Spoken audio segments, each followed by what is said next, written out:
আমরা এখন আছি মেঘালয়ের গারোখাসি হিলসের ইমানগিরি বলে একটা গ্রামে, যেটা ঠিক অরিচোরা যাওয়ার আগের গ্রামটা। তো এই গ্রামটা এসে একটা বিশেষ জিনিস দেখতে পেলাম, যেটা আপনাদের দেখানোর জন্যই এই ভিডিওটা করা। তো এই গ্রামে এই লতানো গাছটা প্রায় প্রত্যেকটা জায়গায় দেখতে পাচ্ছি কম বেশি।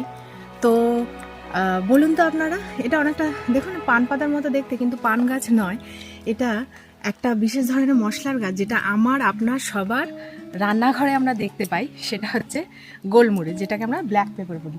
এই দেখুন এখানটা অনেক হয়ে আছে, এগুলো এখন কাঁচা অবস্থায় রয়েছে। এইগুলোই গাছ থেকে পেড়ে শুকিয়ে তবে বিক্রি করা হয়।